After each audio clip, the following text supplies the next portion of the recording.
Leah Woman, the Bold Romantic, Episode 1, The Harmony of Fire and Air. Chapter 1, The Panel Where Air Found Fire. The auditorium at École des Arts Décoratifs glowed with anticipation.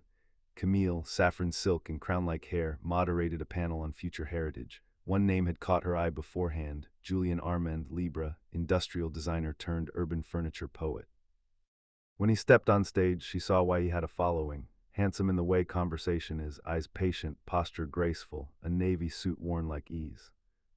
She began warmly, "We're here to discuss objects that outlast us, and the feelings that outlast objects." He noticed her pause, smiled. The discussion turned lively. When she asked, "What do you owe to beauty?" others spoke of proportion and duty. Julien lined in, "We owe beauty our honesty. If an object lies, it fails. Truth wears well." Camille felt it, a spark, and when the person is a city. That it's made of people who want to be seen without being managed, benches that invite, light that listens. Their exchange caught the audience, flint and spark. When she teased, "Your lamps flirt," he countered, "only with permission." When he praised her, "You interrogate function like a love letter," her shoulders eased as though a window had opened. Afterward he waited without hovering. "You were generous with the room," he told her. "And you gave it patience," she returned. "Coffee." She should have said no, long day, inbox, bath, but said yes. At a cafe, they talked exhibitions and benches. He listened as if her words were music. When she admitted, "People try to organize me or be organized by me," he replied, "I like watching you organize the air, but I'd never box it. You've always been the fire, I'll be your hearth." The words warmed her like winter sun. At the corner, he asked gently, "May I see you again?" "Yes," she said. That night she texted Claire, "Met ere I can breathe. Claire, if he hurts you, I'll turn his benches to kindling." Camille, he'd build a fire and make tea. She slept easier than she had in weeks. Chapter 2, Courtship like balance, banter like spark. Friday's restaurant had velvet chairs, as promised, and a menu written like a poem. Julien arrived with a single marigold. "A sun for your table," he said. Over oysters and wine, they spoke of books, weather, and Lisbon. When she admitted softly it was soft, he didn't pry. "You're not meant to disappear," he said. She noticed how he matched her tempo, quick when she glittered, slower when she sank. When she mentioned Adrien, he asked, "Do you want advice or agreement?" "Pleasure first," she said, "advice second." He was wrong, he replied simply. "You were not." Outside, rain stitched the air. At her door he confessed, "I'm tempted to kiss you, not to win, just to punctuate." She tipped her chin, a semicolon, then, "We're not done." The kiss was warm and listening, a punctuation that promised continuation. Inside, she leaned against her door, smiling. His text arrived, "Thank you for the punctuation." She replied, "We'll need a paragraph soon." Tuesday, he suggested 2 restaurants, letting her choose. She picked the canal-side bistro. He met her 2 bridges away early, waiting like an idea that had turned into a man. They walked, talking about chairs, bad lighting, and stride-shaping cities. When a cyclist veered close, he stepped between her and the street. "You do that on purpose?" she asked. "I like you unscathed," he said. At dinner, he revealed he'd read her museum's minutes. "You do invisible care," he said. "I see it." The words landed like sunlight. At her door again, he asked gently, "May I come up?" She held his gaze, smiling. "Yes," semicolon upgraded to colon. They laughed all the way upstairs, the air between them tuned to harmony. Chapter 3, First Night, Listening with Hands. Inside, he looked around the apartment as if it were a person she loved, which it was. The mirror with the gilt frame, the velvet sofa, the stack of catalogs with her notes marching in pencil margins. "Your rooms are kind," he said. "They make space for whoever comes in." "And you," she asked, kicking off her shoes, "do you make space or rearrange?" "I make space," he said, stepping close enough to share breath. "Then, if invited, I ask the furniture how it likes to be moved." She grinned at the metaphor and the consent tucked inside it. "You may ask," she said. He asked with his hands first, palms to her waist, not pulling, checking. She moved forward into him, clear as a green light. The kiss was deeper than the one at the doorway, warmer and unhurried. He kissed like someone who enjoyed flavor and had no interest in devouring the plate. "Tell me what you love," he murmured at her mouth. "Being looked at," she admitted, a spark of her old bravado returning, out loud. "Beautiful," he said, not tossed off, not strategic, like a fact he was grateful to discover. He brushed his thumb along her lower lip, and brave. She reached for the buttons of his shirt and found he'd worn something with too many of them. He laughed as she fumbled, then covered her hands with his. May I? At her nod, he undid hers instead, the reverse of the usual script, fingers patient at each clasp like he enjoyed the ceremony. He paused when the silk slid from her shoulders, taking her in with steady admiration that felt like sunlight rather than surveillance.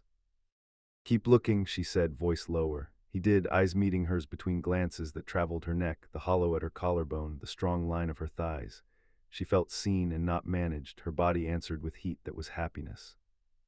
They made their way to the bedroom. He didn't rush the geography. He learned where laughter hid under her ribs, where breath hitched when his mouth visited, where her hands preferred to anchor when sensation rose. When she rolled him onto his back, he yielded without a contest, smiling up at her as if she'd just told his favorite joke. More, she asked against his jaw. Yes, he said, then added, and slower, like a friend passing you water during a dance. She set the tempo, he matched it, not imposing, not correcting, but joining. When she arched, he didn't press her down. When she steadied, he didn't chase her forward. Pleasure thickened and thinned like music. He listened for her cues like a conductor who loved the orchestra more than the applause. When the wave finally took her, breath breaking, fingers gripping, he stayed with her instead of racing ahead, holding her gaze through it so she would not feel alone inside the brightness. After they rested on their sides, faces close enough for confessions. I want to be generous with you, he said softly. Not impressive. Impressing people is exhausting. Generosity doesn't run out. She laughed, a sound from deeper in her chest than she'd heard in months. You're dangerous, she said. You make safety sound like an adventure. He kissed her forehead. You make adventure sound like home. They dozed, then woke, then found each other again with that grinning amazement new lovers have when they realize the body's vocabulary is bigger than expected. He was playful, admitting what he liked, asking what she liked, adjusting mid-course with pleasure rather than pride. When they finally sank into stillness, streetlights striped the ceiling. He traced those light rivers on her shoulder with a finger. I don't want to manage you, he said, just to warm what you already are. You've always been the fire, he repeated almost to himself. I'll be your hearth. Stay, she answered, honest and easy, please. He did. Chapter 4, Love in Public, Balance, Boundaries, Banter. By week 2, the city noticed them. That wasn't new. Camille in a room was a small event, but this had a different temperature. People stopped saying you look tired and started saying you look like yourself. She and Julien folded into each other's schedules without the either or that had exhausted her in other romances. He sent calendar invites titled Walk 1810, Bring Scarf. She countered with lunch 12:45, no pitching allowed. He laughed and obeyed. At work, crises arrived on cue. A donor wanted their name larger on a wall. A shipment got stuck in Antwerp. A young assistant cried in a storage room because a frame cracked and it felt like her fault. Camille handled it, one hand on the logistics, the other on the pulse. Midday, she texted Julien, tell me something beautiful that isn't a solution. He replied with a photo of a park bench he'd designed, two strangers sharing oranges, the peel shining in the weak sun. Design works when people forget it's there, he wrote, like kindness. That evening he met her outside the museum with paper-wrapped falafel. Eat, he said, not as an order but as an offering. On the walk she vented, he listened. When she paused for air, he asked, do you want me to help fix or help feel? She thought, surprised by the luxury. Feel first, he nodded, held her elbow just enough to steady her when a scooter jumped the curb. They argued for the first time over something not actually about the thing, the way all first arguments are. She teased him about a chair prototype that felt too diplomatic, and he teased back about a label she'd written that sounded like a dissertation. The air sharpened, old instincts rose in her, push, win, flare. She saw his jaw set, then soften. Wait, he said, palms open. Tell me what part of this makes you feel unseen. She blinked. No one had ever asked her that in the middle of an almost fight. When you called the text academic, she said slowly, I heard you say I made something no one could love. He shook his head warm. I meant it trusted readers too much to flatter them. I admire that. I teased because I was nervous you'd think the chair was an easy charm. He smiled, a little self-mockery easing the hinge. I got proud, I got dumb. She exhaled, feeling the diffuse happen in real time. And your chair. It is diplomatic, he said, but diplomacy is how strangers share a park. He tilted his head. May we try again? I'll praise your label for its spine if you'll praise my chair for inviting shy people to sit. She laughed from her belly, deal, then more serious, thank you for not escalating. Fighting shouldn't climb ladders, he said. It should build bridges or at least lay down a plank, he considered. Also, if I make you cry on a Tuesday, I'll never forgive myself. They ended up in his studio where he had taped butcher paper to the wall and scribbled ideas in 3 colors. She read them, impressed by how generously he thought, how quickly he cut great lines that didn't serve the whole. "You kill your darlings without a funeral," she said. "Darlings hate funerals," he replied. "Better to reincarnate them in another project." In bed later, the argument's aftertaste had turned sweet, the way relief sometimes does. He cupped her jaw. "I love your strength," he said. "I'm not here to manage it. I'm here because it makes the room brighter." His voice went playful. "Also because your laugh sounds like it would beat me at chess." "It would," she said, climbing over him, delighted. The night became an easy tangle. Requests met with yeses, hesitations met with patience, pleasure unhurried and honest. She fell asleep smiling, not because she was exhausted, but because she was free. Chapter 5: Weatherproof. Paris woke sulky, raining sideways. Camille's neat morning schedule collapsed by mid-morning. A courier late, a crate lost in Antwerp, an electrician declaring the lights tired. She texted Julien a photo of her chaos. "Pray for my enemies." He replied with a pin, "Come steal 10 minutes. Roof." "It's raining diagonally," she typed. "Perfect air likes drama." She found him under his studio awning, 2 stools, a blanket, hot chocolate, and still warm madeleines. She sat, letting the storm drum above them. "I can't solve Antwerp," he said, handing her a cup, "but I can bribe your weather." "This bribery I accept," she sipped, sugar returning courage. "Tell me something generous that isn't advice." He pointed to the rooftops. "Every roof keeps families dry without asking to be noticed. You're like that, Camille. That's not dimming your fire, it's proof of it."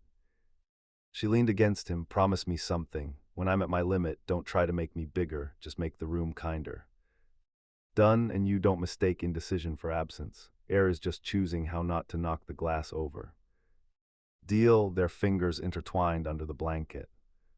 When she stood to leave, he tugged playfully. 2 more minutes. "I have donors. You have lungs, use them." She inhaled, exhaled, carried the warmth back to work. The day softened, problems untangled. That night she invited him over. "Listen to me while I don't talk," she said. He tucked her under his arm, reading aloud with a dusk-like voice, his hand tracing her forearm until her body answered. They moved to the bedroom, undressing each other with familiarity. He kissed her like welcome back, not prove anything. They made love slowly, patient as the storm outside. After gutters chattered, "Weatherproof," he murmured. "What is?" "Us," he said. "We invite the rain into the song." She laughed low and free. He grinned. "There it is, the laugh that wins at chess." "And hearts," she teased. He saluted. "I resign." Chapter 6: The Mirror That Praises Back. Saturday dawned indecisive, patches of blue stitched to sulking gray. Julian's text came early: "Borrow comfortable shoes. Wear the dress that makes you do the lion walk." She sent 3 options. He chose emerald. "It tells the streetlights to behave." He'd planned a scavenger hunt, coffee where the barista drew hearts in crema, a flea market flipping through postcards, every stranger's handwriting is a door, then a courtyard where a quartet rehearsed Schubert like Sunday's Apology. He issued invitations, not orders. She took what she wanted, skipped the rest. They moved like dancers meeting mid-song. At noon came the secret: an empty gallery, bare walls, 1 stool, 1 mirror. Exercise 1, you sit, I tell the truth. Exercise 2, you tell it back. She humored him. "Begin." "You are not impressive," he said. "You are inevitable. When you enter a room, light edits itself. Your laugh is a tuning fork. Your kindness is infrastructure. Your strength convenes instead of competing." Her throat tightened. The mirror showed a woman finally being fed what she gave others. "Now me," he said. She countered gently. "You are not indecisive. You are conscientious. Your listening is architecture, and your gentleness sits in your bones." He swallowed, grateful. They stood side by side, unashamed of joy. They broke the spell with street crepes. He wiped sugar from her mouth. She bit his thumb playfully. The air turned blue. Back at her place, praise became play. Kisses led them to the bedroom. He took his time, patient and asking. She set the rhythm, watching his face open to it. Pleasure was conversation, not conquest. After sprawled across the bed, he murmured, "You don't dim to be loved. You blaze and invite the room to adjust." "And you reflect it," she said, brushing his hair back. That evening, Claire tested him and approved. Camille watched, quietly radiant. Chapter 7: The First Storm That Didn't Break Them. No romance worth keeping fails to meet a storm.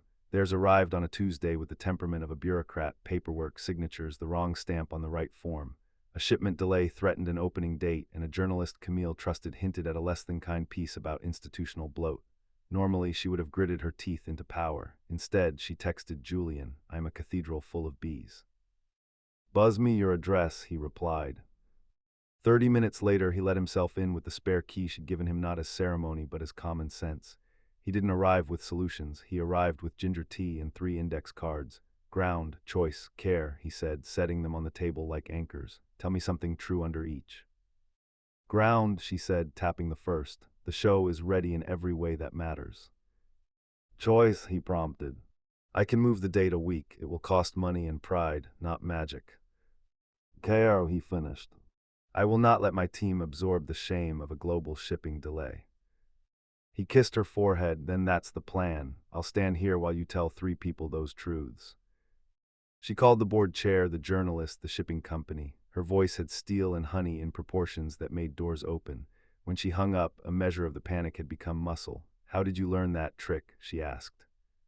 "I was raised in a house where harmony mattered more than honesty," he said. "I had to teach myself to make decisions without injuring the air." He shrugged. "Index cards help." She laughed, the bees turning to slightly caffeinated butterflies. "Stay for dinner." "Only if we cook," he bargained. "There's calm in the chopping." They made a simple pasta, arguing gently about garlic's ideal moment. He yielded with a grin. After dishes, she leaned into him against the counter, weary and lit. "There's another thing," she said into his shoulder. "A designer we're courting wants me to soften my approach so donors will feel held." His eyebrows rose. "They are held by the walls you keep upright." She exhaled, relief visible. "Say it again." "They are held by your competence," he said, slower. "Anyone who needs you smaller to feel larger doesn't build rooms, they build stages." He touched her jaw. "I don't want you softer, I want you truer." She pulled him down into a kiss made of gratitude and something feral. The kitchen watched amiably as hands found familiar maps. They didn't rush to the bedroom, they lined, then swayed, then navigated there by instinct. When she pushed him back and straddled him, it wasn't conquest, it was alignment. He met her movement with an answering offer, a rhythm that felt like yes in full sentences. Pleasure found them in waves that learned each other's names and repeated them kindly. Later, propped on pillows, they replayed the day's near disaster like a game they had won with teamwork rather than heroics. "We didn't escalate," he noted. "We bridged," she agreed, and laid down a plank. He smirked. "Who said that? He sounds wise and unhandsome." "He is very handsome," she corrected, enunciating the hyphen with a kiss. Her phone buzzed. The journalist's message was short. "Heard your plan. Respect the transparency. I'll angle the piece toward resilience." Camille showed it to Julien. He kissed the back of her hand like he was sealing a letter. "Tomorrow," he said, "we write labels that trust people." "Tomorrow," she echoed, "and tonight." "Tonight," he answered, "we practice gratitude," and did so with both mouth and hands. They fell asleep not triumphant, not exhausted, just aligned, which was newer and more intoxicating than any victory. The storm had met them, and they had weathered it without losing warmth. It felt like an adult thing disguised as joy. Chapter 8: Hearth. The opening arrived 1 week later than initially promised, and exactly on time for who they'd become. The courtyard bloomed with conversations that sounded like water meeting stone, lively, constant, not trying to drown anything. Camille moved through the room the way she'd always moved, only now the air moved with her. Staff glowed, donors looked pleased without being flattered into oblivion. A child pointed at a sculpture and said, "It's breathing," and 3 adults pretended they'd noticed first. Julien watched from a respectful orbit, jumping in only to adjust a bench that had wandered or retrieve a fallen program. He chatted with a retired couple about lamplight and memory. He charmed a teenager into telling him how a chair could flirt without being creepy. When he caught Camille's eye across the room, he didn't beckon. He nodded as if to say, "I see you. Keep blazing." It landed better than any bouquet. Near the end, Claire arrived in a dress that could argue and win. She hugged Camille, kissed Julien on both cheeks, and whispered to Camille, "He's good air." Then louder to him, "Do not get complacent." "Terrified daily," he promised, "in healthy ways." When the last guest left and the last glass stopped chiming, they walked the darkening galleries together. Camille loosened her hair the way one unties a ribbon after a long gift. "You were a hearth tonight," she said. "Not a guardrail, not an audience, warmth with edges." "I like edges," he replied. "They make the warmth into home instead of wildfire." She stopped in front of a small piece, an anonymous fragment, delicate and stubborn, recovered from a ruined house. The label spoke of hands and hope. Sometimes I think my job is to keep proving to strangers that beauty deserves witnesses, she said. And then a child says it's breathing, and I remember the witnesses were always there. They just needed a room. He slid his fingers through hers. You build rooms, he said. I'll keep the firewood stacked. They reached the last gallery, empty, quiet. A door closed softly somewhere behind them. The museum inhaled. He turned to her with a ceremony that wasn't contrived. May I say a thing that feels like a vow but doesn't require ceremony? He asked. You may. You've always been the fire, he said, not as metaphor but as weather report. I'll be your hearth, not to contain you, to reflect you, to make staying as bright as going. She didn't cry, she radiated. Laughter came up from somewhere deep, the kind that had been sleeping since before Adrian, before Lisbon, before all the rooms she'd learned to manage. It filled the gallery, warmed the floor, turned the glass into a friend. He looked relieved and ridiculous with happiness. Then stay, she said, stay in the way that frees me. I'm already here, he answered. They kissed unhurried, and it wasn't an ending or a beginning, it was a temperature. Back at her apartment, the city downshifted into its midnight purr. They undressed between fond jokes. This zipper is a contrarian, your buttons unionized, and found each other with the confidence of people who had built a language and trusted it to evolve. The night was playful, attentive, and certain. He praised her out loud, beauty and spine, grace and flame, until the words felt less like gifts and more like mirrors that didn't distort. She met him laugh for laugh, sigh for sigh. When she rose, he steadied. When he trembled, she anchored. They finished tangled and gone to softness, hearts pacing each other like old friends who had decided to be lovers for a very long time. In the morning, he made coffee as if it were a love letter and set a marigold in a glass by the sink. She watched him move through her kitchen with the ease of someone who didn't need to be taught how to be kind. What are we? She asked, not for label's sake, but for music. A duet, he said, sliding her a cup. You have the melody, I'll keep the harmony warm. She sipped, smiled, and felt something unclench forever. Love didn't dim her, it reflected. She stayed.